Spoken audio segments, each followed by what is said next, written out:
Seriously, what was it like, the 50s? Because in my mind, I have this picture somewhere between American Bandstand, Grease. It's all varsity sweaters and milkshakes. Well, that and, McCarthyism and segregation and nuclear arms race. Okay, but there were poodle skirts. There were poodle skirts.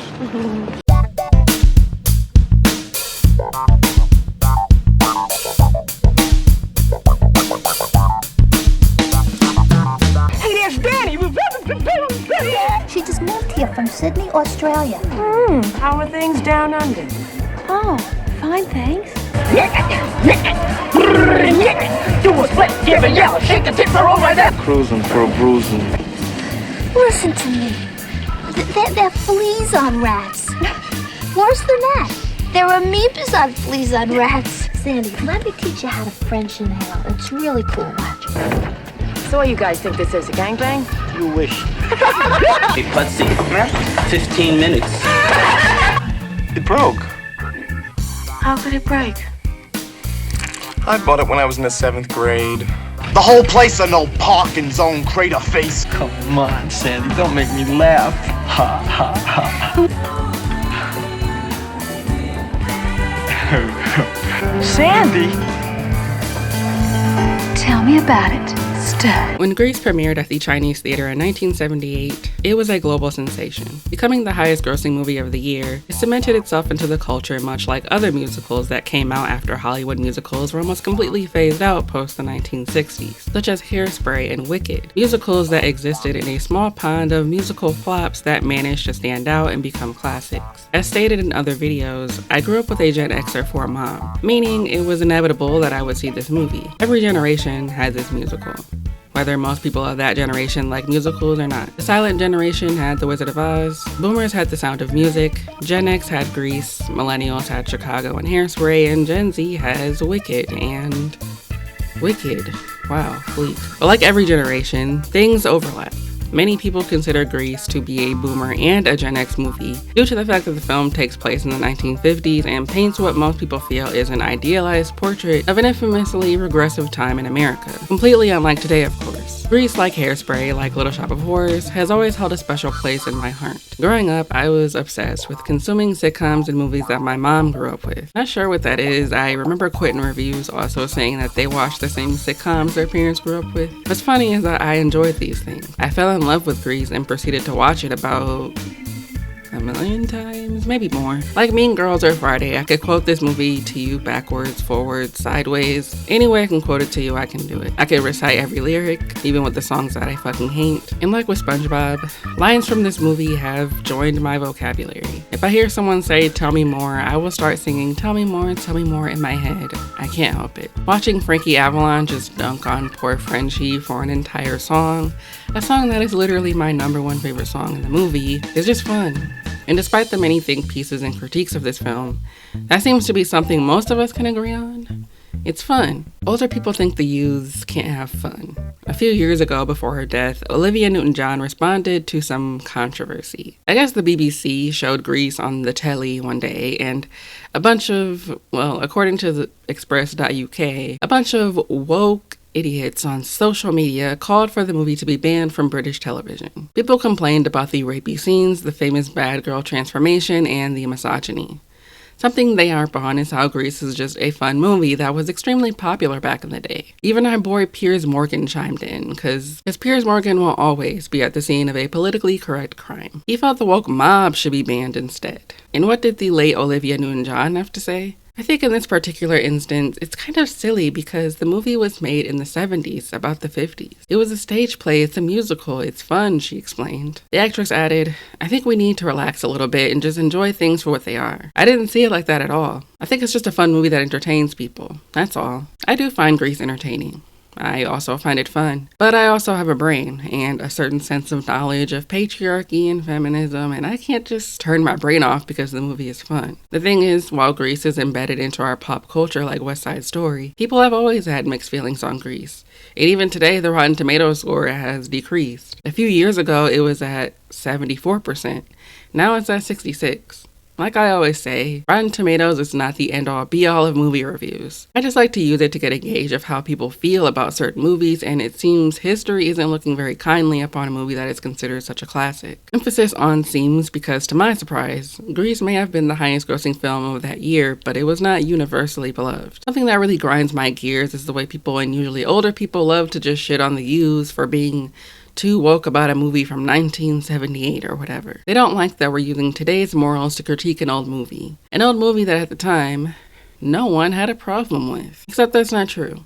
It really is. People love to imagine that in the past, every single person on the planet was just extremely ignorant and couldn't possibly recognize sexual assault or racism or bigotry in a movie. Can't get mad at the fact that people didn't have brains back then. Like, it's ridiculous. If you actually look back at how some of these movies that have been deemed problematic were reviewed by critics, you'd be surprised at how ahead of their time some of the takes were. For example, Revenge of the Nerds. It was critically panned, and there were people at the time criticizing the movie for its racism and misogyny. Lawrence Van Gelder criticized it in the New York Times, saying, quote, "It is the absence of genuine comedy that exposes glaringly the film's fundamental attitude of condescension and scorn toward blacks and women, and a tendency toward stereotyping that clashes violently with its superficial message of tolerance, compassion, and fair play. Shallow Hal. Shallow Hal fans can't wait to tell you how it's just the annoying woke youths shitting on this amazing comedy about inner beauty." Which is bullshit, because fat people have always hated that fucking movie. Famously, one of the critics said, quote, "Why is Inner Beauty a size 6? And they made the exact same critiques we make now about the movie. Grease may have a devoted fan base, but it has never had universal praise. Yes, it made a lot of money,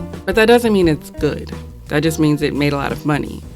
Crumble Cookie also makes a lot of money. It was a different time. It's starting to feel like a thought-terminating cliche. As in, it's a phrase people use to avoid having a deeper conversation about something. Like, it is what it is, or it's not that deep, or agree to disagree. It was no doubt a different time, but even Mad Magazine did a parody of Grease and also criticized the bad girl transformation in 1979, albeit from a more slut-shaming perspective. Even people who praised the film admitted the plot and structure wasn't very strong, but that the songs were fun and John Travolta was great. Some of them also acknowledged the idealization of the 1950s. Vern Stefanik, in the Tulsa World newspaper, said the movie was a caricature of the 50s, which he considered was a real put-down of the era.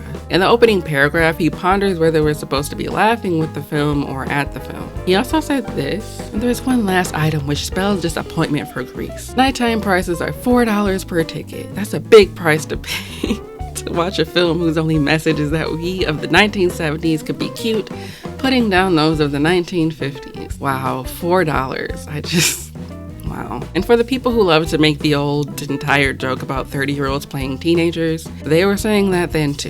In 1998, the 20th anniversary, Roger Ebert complained about how old the students look and how it was distracting. But let's begin with Grease, which is nothing more nor less than a very old-fashioned Hollywood musical, and a very badly made one at that, in which John Travolta, as a greasy-haired rocker, finds virginal Olivia Newton-John, loses her, and then finds her again when she turns up all kinky in black leather in the last reel.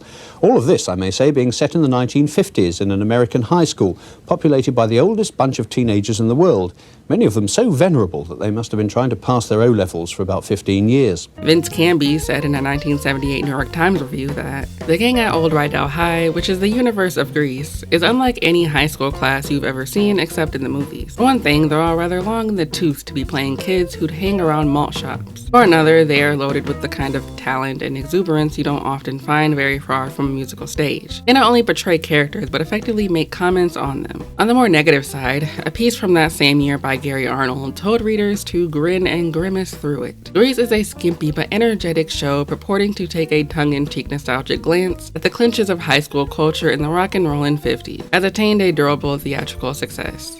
Nevertheless, its appeal remains somewhat mystifying. What's also mystifying is the film itself. Grease is a 70s film capitalizing off the 50s trend that permeated the mainstream and birthed TV shows like Happy Days. Based on the stage play of the same name, the story goes like this. Good girl from Australia meets bad boy. Bad boy and good girl fall in lust. Bad boy repeatedly forces himself on her. On the first day of school, good girl becomes friends with bad girls. Bad girls make fun of her for not inhaling. Oh, I forgot to tell you, you shouldn't inhale unless you're used to it. Bad boy too manly to like good girl in front of bad boy friends. Bad boy tries out for his boys to win over good girl's heart. Good girl eventually decides to become bad girl to win bad boy's heart. So bad boy says, fuck it, I don't need to change. Bad boy and good girl declare love for each other and fly off into the sky in a red car. The end. Plus some musical numbers, a teen pregnancy plotline, and a tinier plotline about one of the bad girls dropping out of high school to go to beauty school. So what makes this film mystifying? Free Westhoff wrote in 1998 for the Northwest Herald, quote, "Others may be able to dismiss Grease as bubblegum entertainment, but I can't get past the conform at all costs moral." Again, 1998. What's funny is I've always felt Grease was kind of a weird movie.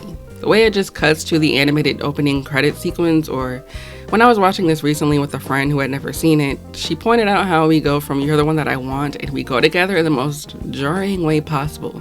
Or how that guy Sandy flirts with doesn't utter a single word. Also, what the fuck is up with that opening? Love is a many splendored thing. Going back to the defenders of Grease, it was a different time people. They don't ever seem to actually offer a counter argument to the criticisms they assume only the Zoomers are making. It's typically just thought-terminating cliches like, "oh, it was a different time," or "it's just a fun, entertaining movie," or "don't think about it too hard." Which is unfortunate because I think there is a pretty good defense of this weirdly divisive classic. People often describe Grease as a 1950s fantasy, but I would argue that it actually isn't. Or at least, not anymore. To me, it's a 1950s satire, not a parody.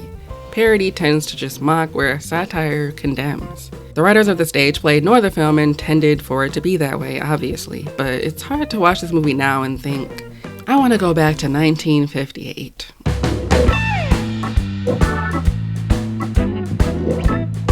So just as Grease, the film, had mixed reviews, its source material did as well. In 2022, Howard Sherman did an interview with Carol DeMoss and Barry Bostwick, who originated the roles of Danny Zuko and Sandy Dombrowski, before she became Australian and blonde apparently. First seen in a down and dirty production at Chicago's Kingston Mines Theater in 1971, Grease's 1972 New York premiere at the Eden Theater on 2nd Avenue wasn't particularly auspicious. The authors had no previous Broadway writing credits, the cast was unknown, the director had no Broadway experience, and the producers had previously produced only a single Broadway play. The raunchy Chicago version had been significantly revised for its Manhattan debut. Initial reviews were mixed, with Clive Barnes writing in the New York Times that, quote, "the music is the loud and raucous noise of its time. It is meant to be funnier than it is," unquote. Also writing for the Times, Walter Kerr was more generous, saying Grease was a mostly agreeable musical about the very last moment in time when boys submitted to haircuts. But it wasn't an immediate smash. Yet Grease found its fan base, and by the time it closed after an 8-year run, it was the longest running Broadway show in Broadway history, for a time. During this interview, both Barry and Carol candidly assert that they don't exactly love the direction the story of Grease has taken over the years. See, the original stage play, which I was only able to find an audio recording of, was raunchier and grittier.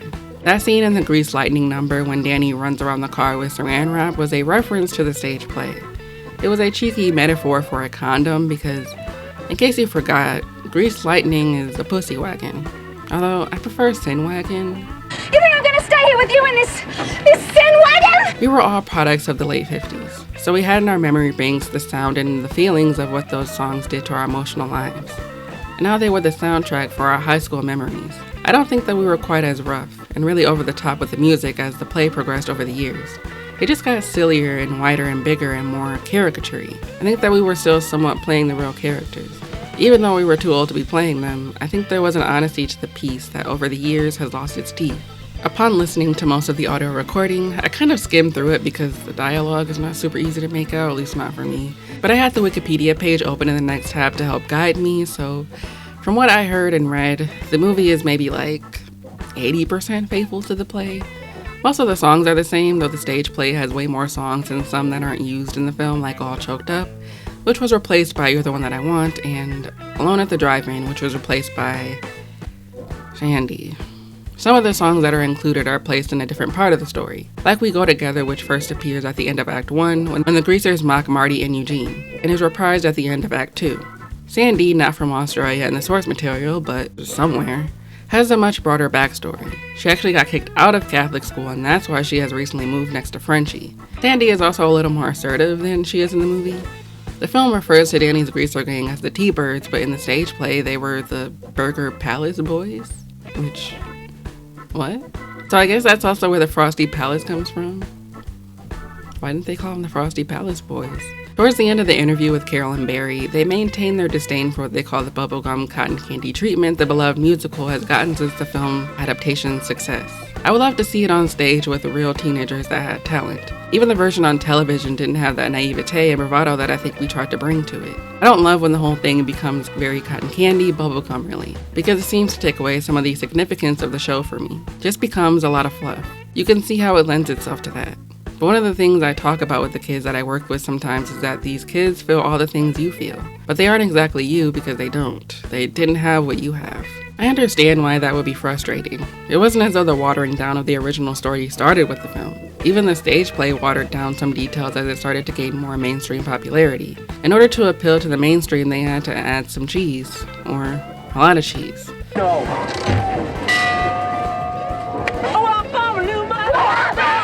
Most jarring transition into another song ever. Anyway, personally would love to see an adaptation of the original story of Grease, back when it took place in Chicago, not California. And I also really want to hear the dirty version of Grease Lightning. So I've heard you can go to the library and find one of the copies, but I want a physical copy. I suppose I could just get it off eBay for $750. In spite of the fact that the film is a much more palatable and cheesier version of the story, I still think what it is saying, unintentionally or not, is worth discussing. Danny, I don't want the summer to be over. I may never see you again. Sandy, don't talk that way. But it's true. I've just had the best summer of my life, and now I have to go back to Salt Lake. It isn't fair. Nothing exemplifies Carol and Barry's gripes more than the 2016 Fox television special, Grease Live. Grease Live was a part of an ongoing trend during the late 2010s when cable channels started making these essentially live plays of famous movies and musicals like Grease and Hairspray. I've only really seen the Grease one. I've seen like half of the live version of Hairspray. I didn't really like it, honestly. Grease Live, I think, is one of the most memorable because of its cast and the fact that it's not bad. I deeply dislike the actor they choose to play Danny, but that could also be because no one could play him better than John Travolta, let's be real. Erin Tveit was up against a lot. Julianne Hough was fine. She definitely looked cute. I loved her costumes. Vanessa Hudgens took on the role of Rizzo, and as with Stockard Channing before her, delivers one of the more standout performances of the cast. And I would be remiss to not remind you that Vanessa Hudgens' dad died a day before they were going to go live, and the fact that she still gives such a great performance, forever in awe. Wow. Marty Maraschino is played by our bisexual queen, Keke Palmer, and I think she was great. She pretty much emulated Dina Manoff's portrayal, but put her own spin on it. The girl who plays Patty Simcox was probably my least favorite performance. She was just really over the top and not at all like Patty in the movie. She was irritating me, frankly. Oh, show 'em off! Pop split!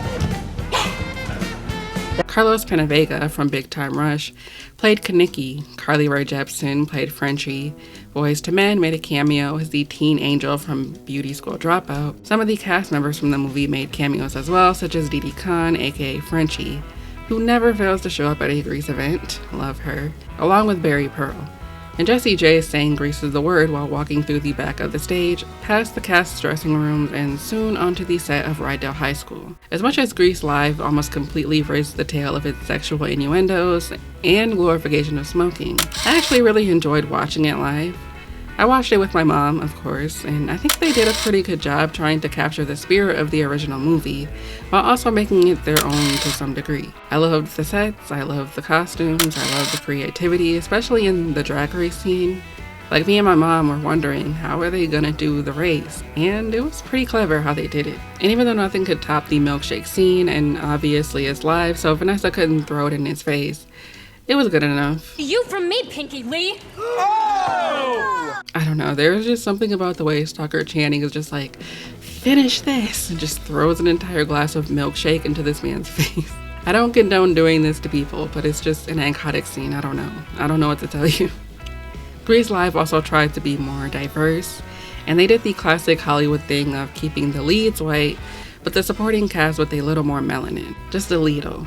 In that way, Grease Live somehow managed to present an even more unrealistic picture of the 1950s. Blanche, the vice principal, and my favorite character, is played by a black woman in the live show. This isn't really a negative criticism because I consider these live shows to be like plays, and And theater has always done colorblind casting, so it wasn't exactly as bad as I thought it would be, though I do feel they could have cast actors who had more chemistry. Marty and Sonny had zero chemistry, and they don't in the movie either, which is why it's always baffling when you see that they end up together in the end. Something else that Grease Live does is it tries to take the toxic messages of the film and adds a sprinkle of feminism to the mix. Even though they keep the scene of Danny attempting to assault Sandy at the drive-in, Sandy asks Rizzo, not Frenchie, after the drag race, why do men get all the glory and women get the blues?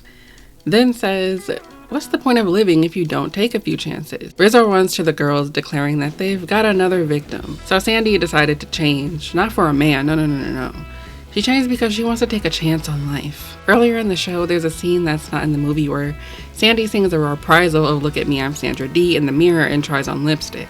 Now, I haven't seen the play, so maybe this is more integral to the theater version of the story, but what? Put yourself first, girl, worry about yourself. Make yourself sexy, just for yourself. So when dudes see you, put yourself first. They'll be like, damn, you're hot. Wanna make out? The thing is, I understand why they felt the need to do that. It's basically what Disney is doing with their reboots. Let's fix the mistakes of the past in the most shallow way possible. I mean, it's not like she changed and then went for another guy like the mute football player. She still ended up with the guy who tried to sexually assault her and still never fucking apologizes for it. I mean, that should have been the change since they weren't clearly going to change the actual conclusion to the story. Learning that the original story was much grittier and raunchier and seeing what it has become is fascinating for a lot of reasons. To me, Grease is kind of misunderstood. When that critic asked if we were meant to laugh at or with the film, I thought, well, of course. The criticisms many of them make aren't totally off base, and 5 years ago I would have been on here explaining everything about Grease that is problematic. But now that I'm a little older, I feel that maybe people were mistaking the movie's tongue-in-cheekiness for sincerity. People complained and still complain about the way it glorifies the 50s and how it pushes its conform at any cost narrative, which is true. But it's not as though we don't do that. Older generations, conservatives, they want us to go back to the 1950s. They want to go back to what they see as a simpler time. Sure, there was racism, misogyny, the Red Scare, but there were also poodle skirts and milkshakes and doo-wop music and jukeboxes. That's the part of the 50s they want us to remember. This is what they want us to think and imagine when we think about the 1950s. Grease being a fun movie with great songs overshadows the dark undertones. Because while Grease may be all of those things that its detractors said it was, Grease is also a very bleak movie. That bleakness is most prominent with the T-Birds, which consists of 5 members. Danny, Kenickie, Duty, Sonny, Pussy, Dopey, Grumpy, and Sleepy. Kenickie, who is like the vice leader of the group, is best friends with Danny. They genuinely seem to care about each other, but they would never admit that out loud. After Danny hurts Sandy's feelings to impress his friends, Danny, who still likes Sandy, feels guilty about it. There's a scene where Kenickie, his friend, notices that Danny is clearly thinking about her, but instead of suggesting they maybe talk about it, he decides to scoff at him for this. Danny then must keep up this performance of not caring about a woman he clearly likes. After Sandy sings about being hopelessly devoted to Danny, Kenickie and Rizzo are seen having foreplay in the back of his hoopty. It is revealed here that Kenickie is a virgin. It broke. How could it break? I bought it when I was in the 7th grade.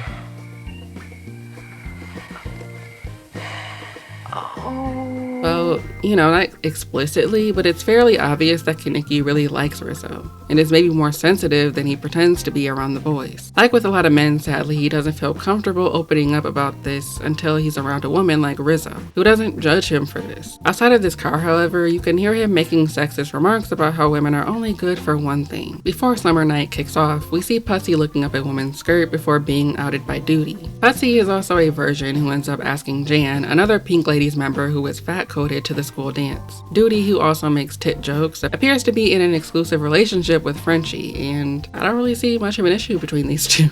They're the only ones who seem somewhat happy, and Duty is fine with her being the breadwinner. Yeah, well, another couple of months, Frenchie, he'll be able to take us all out. Huh? A working girl with income. Arguably the worst of the three, as he is just a sexist creep. Sonny somehow outages everyone, aside from old boy from the Scorpions, and is the only one who isn't revealed to have a softer side. Even Danny, the womanizer, can't help but get jealous when he sees Sandy with another guy and is so intent on impressing her that he tries to join a sport. next. In this montage that I guess is meant to serve as a form of time progression, which I never realized before, but in this montage we watch Danny struggle to adapt to the jock lifestyle. Partially because the coach doesn't actually train him on anything and just throws him to the wolves multiple times, and so Danny decides to handle that by being physically violent. When he tries out for wrestling, he's intimidated by his training partner who is much taller than him, and when he overpowers him, his ego is hurt. Perhaps he feels a bit emasculated. Plus, it might be humiliating to fail at something other men who might be stronger than him are good at. The fact that he can't handle losing so much that he becomes violent is indicative of the ways men are socialized to handle their emotions. He can't say that he needs help or that he is angry that he got a foul ball. In The Will to Change by Bell Hooks, she explains what patriarchy teaches men from a young age. Boys are encouraged by patriarchal thinking to claim rage as the easiest path to manliness. It should come as no surprise then that beneath the surface there is a seething anger in boys. A rage waiting for the moment to be heard. Much of the anger boys express is itself a response to the demand that they not show any other emotions. Anger feels better than numbness because it often leads to more instrumental action. Anger can be, and usually is, the hiding place for fear and pain. One of the best scenes in the movie takes place between Kaneki and Danny just before the drag race against their rival gang, the Scorpions, is about to commence. Kaneki, the driver, vaguely asks Danny to be there for him, but he struggles so much to get the words out that he's just hoping Danny understands what he's getting at. The scene is meant to be funny, and it is darkly funny. Oh, hey.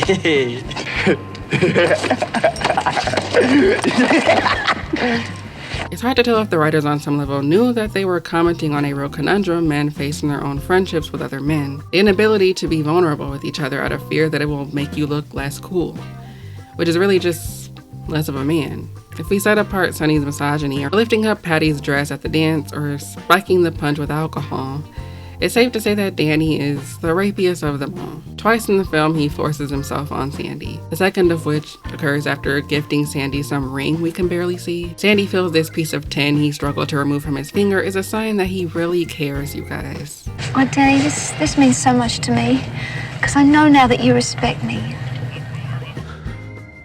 What? So Danny takes that to mean that she wants to have sex for some reason. Instead of just starting slow and seeing if she wants this, he instantly goes to grab her boob, and when Sandy catches him, he just forces himself on her. When she fights him off, he says, while utterly confused, "I thought I meant something to you." He is so baffled because, for one, he's probably used to getting what he wants from women, and so Sandy and her lousy ways with virginity pose a challenge for him. Similar to that of Cruel Intentions, a movie about another bad boy womanizer who is challenged by his stepsister to fuck Annette, a teenage girl who has made being a virgin a part of her platform and identity. So when Sonny asks, did she put up a fight, it's probably because that's just a normal thing he likes doing. It was a normal thing a lot of men liked doing and still like doing. Except at the time, many women saw it as an unavoidable aspect of dating men. The climax of the film takes place at the school dance. On the first day of school, we hear Principal McGee tell the students that the National Bandstand, a parody of American Bandstand, will be coming to their school for not just a chance to dance on TV, but to win a dance contest. The host of National Bandstand is Vince Fontaine. And the minute he sees Marty, another member of the Pink Ladies, he doesn't even hesitate before literally preying on her. Later on in the film, Marty tells Rizzo that she caught Vince trying to put aspirin in her Coke at the dance. And it's another moment that I think is more darkly hilarious than anything. The nonchalant attitude she has about it is what's so bleak. But that's Grease. It is a bleak picture of the 1950s and the various ways in which patriarchy truly fucks all of us. And with that being said, let's talk about the ladies. How do you like Sandy, huh? Do you think we could let her in the Pink Ladies? She looks too pure to be pink. Oh, double doodle! Please. What's up, Doc? One of my diamonds just fell in the macaroni.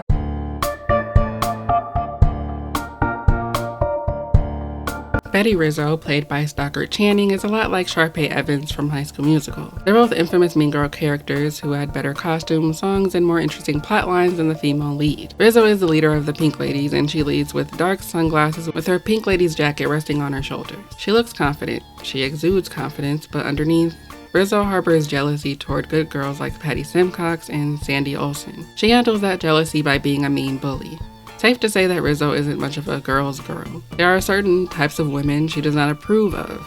Maybe because she's the type of woman who gets dumped for innocent little twits like Sandy. All right for guys like you in court to fuck everyone, but when I do it, I get dumped for innocent little twits like Cecile. God forbid I exude confidence and enjoy sex. Danny and Rizzo used to date, and now that Danny's done with her, He treats her like she is damaged goods. In my first video about Grease, I talked about the Madonna horror complex, which is when men, though we all kind of participate in this mindset, can only view women through two lenses. The Madonna, aka Sandy the good girl, and the whore, aka Rizzo the bad girl, the slut, and the virgin. In an article for Modern Intimacy on the topic, Brooke Brownlee, the author, says, quote, Freud originally coined the term Madonna horror complex to describe men in heterosexual relationships who no longer viewed their partners for whom they had romantic feelings as sexually attractive. It was Freud's theory that men with a Madonna horror complex could not differentiate between their love for their mother and their love for their romantic partner. Men suffering from the Madonna horror complex often can't view women's sexuality as loving and sexual. This crops up in relation to the ingenue trope, which was popularized by old Hollywood actresses like Mary Pickford and Audrey Hepburn. The ingenue is a young virginal woman with the purity of a child. She is kind, sweet-natured, polite, and optimistic, and on the sliding scale of idealism versus cynicism, she falls very much on the idealistic side. Her innocence will often inspire protective feelings in heroic characters, and she is frequently one of the more beautiful characters because of the convention that beauty equals goodness. Unfortunately, her innocence also means she can't tell the difference between a true gentleman and a rake who will ruin her purity and leave her in shame. As a result, the ingenue is one of the most common damsels in distress. She is also immune to sexual innuendo. In a worst-case scenario, the character will be given no personality beyond her purity and innocence. And that pretty much sums up Sandy in a nutshell. She is sweet and kind, but she is easy to love because she is a one-dimensional person, like Gabriella from High School Musical. Look at Me, I'm Sandra Dee, the song Rizzo sings at Frenchie's slumber party, making fun of Sandy for being a goody-goody, ends with Sandy catching them mocking her and asks if she's making fun of her. You're making fun of me, Riz? Rizzo says she's just being sensitive, and they all shamefully take off their blonde wigs. I saw that originally the line was meant to be, "Who do you think you are making fun of me?" But since Randall Kaiser was often receptive to script changes from the actors, Olivia suggested they change it to make Sandy more sympathetic, because nice girls don't stand up for themselves. See, Sandy must always be nice, even when she's being bullied, because a huge part of the ingenue trope is basically being a child in an adult woman's body. The ingenue represents a fantasy meant to assuage the Madonna horror dilemma. She is an unenlightened, sexy baby with no brain, experiences, or intuition. Ingenues and Madonnas don't stand up for themselves. That wouldn't be sexy. A Medium article by Arya Nanda discussed the ingenue trope and referenced the 1978 film Pretty Baby starring Brooke Shields and Susan Sarandon, a movie that I have seen. The movie is about women and children working in a brothel. Brooke Shields was around 12 to 13 when this film was shot, and she appears nude in the movie, which did not go over well with audiences at the time, understandably. That's so fucking weird. Why? In their piece, they provide a picture of a magazine at the time writing about Brooke Shields as a Madonna horror fantasy. Y'all, it's not often that my mouth drops open when doing research.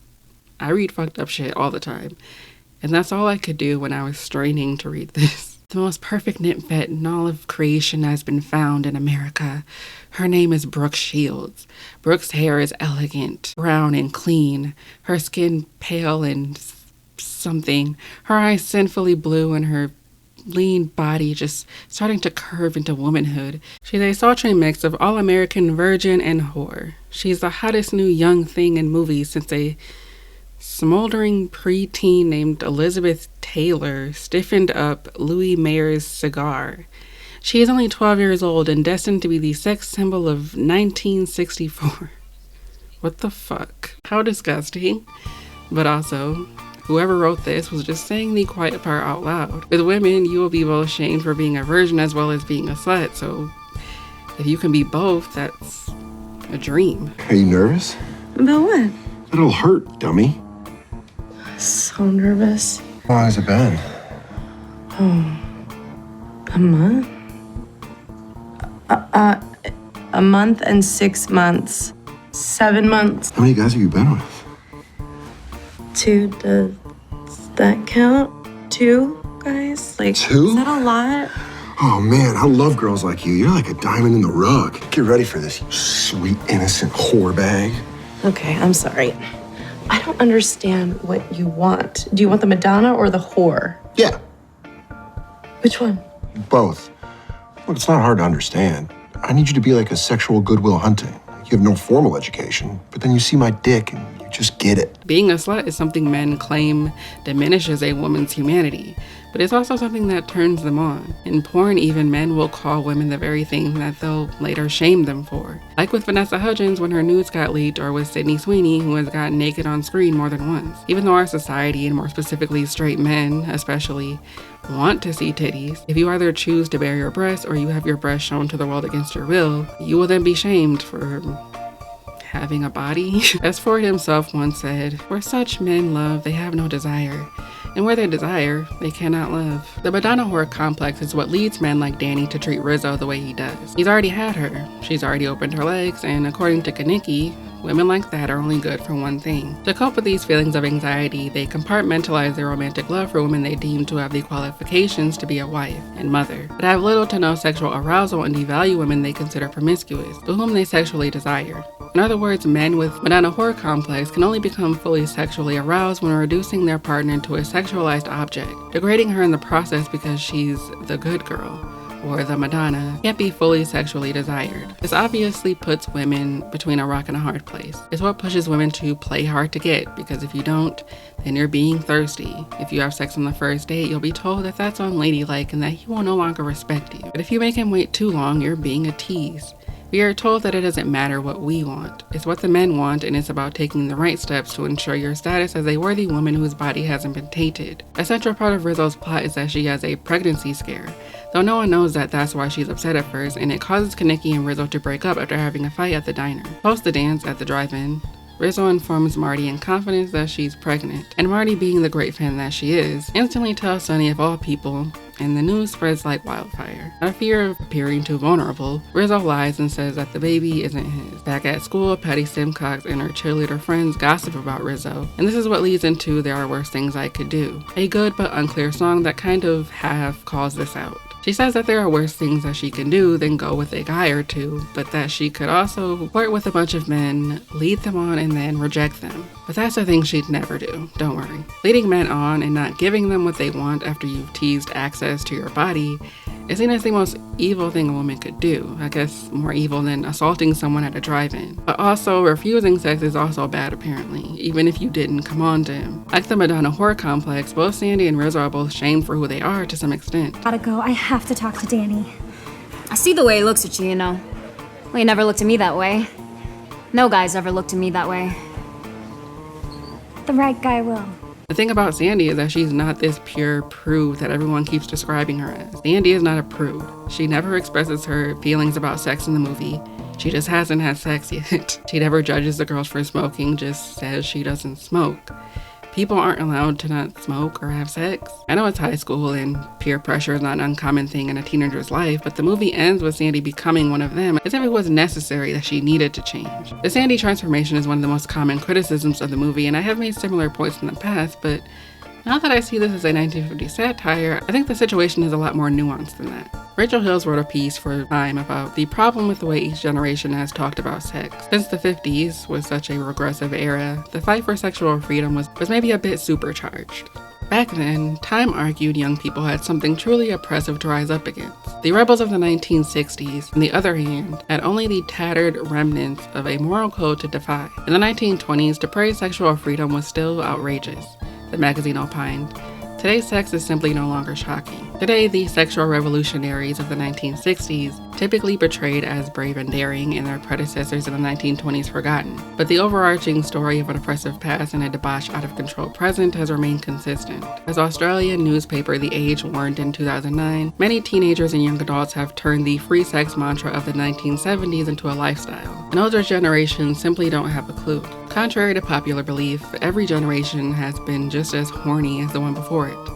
And with every sexual revolution, the pendulum swings in either or direction. Either the message is, don't ever have sex or you will get pregnant and die, or it's, Sandra D lousy with her virginity. You're a weirdo for not having sex with Danny Zuko that summer on the beach or at the drive-in.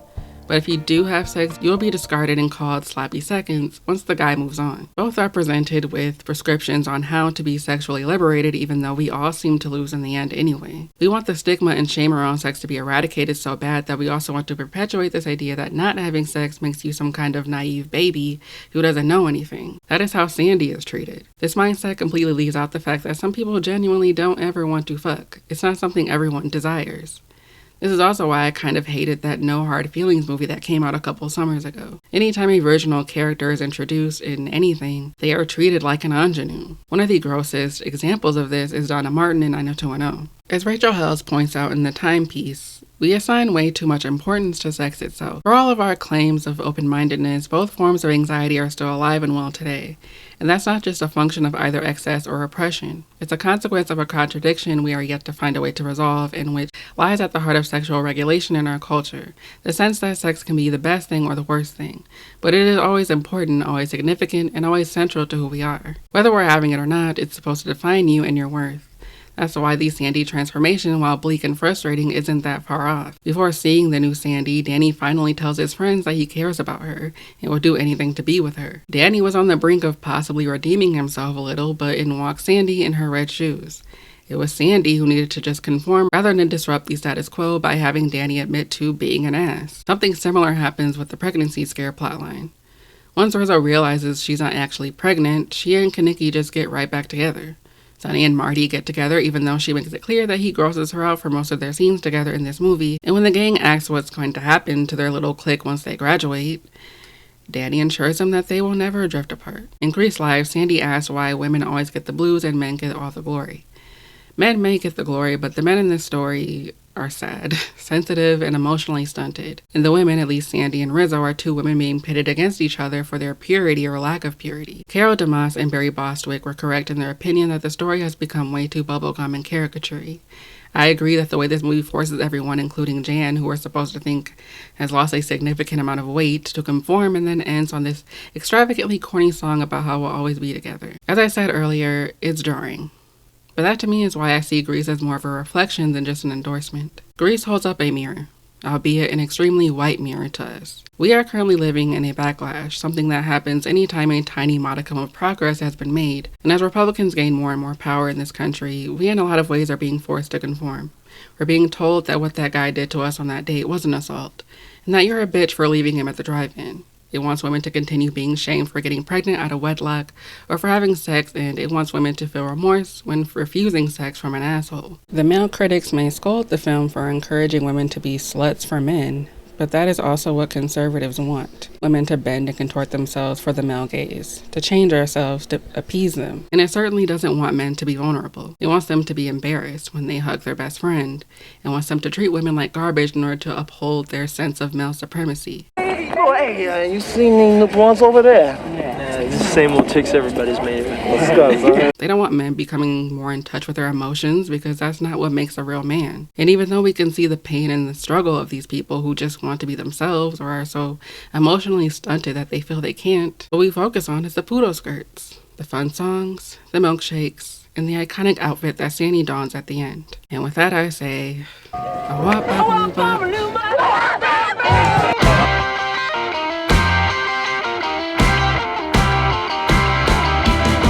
The scene where John and I hug and comb our hair and everything, I knew something was wrong with that scene right from the very beginning. And I thought, well, what is the scene about? I said, oh my God, it's a love scene between two guys. I mean, Kaneki, tough-ass Kaneki, is asking Danny, you know, would you be there for me? You know? And in the 50s, that wasn't easy for guys to do. And so then I thought, well, what would happen when they have that interchange and they don't know what to do with those feelings? They hit each other. That's the only kind of male contact you can have. They hit each other. And then before they know it, they hug. And then they go, holy crap, what did I just do? And they whip out their combs. They go, that's cool. Listen, I'll pick you up at 3, huh? Yeah.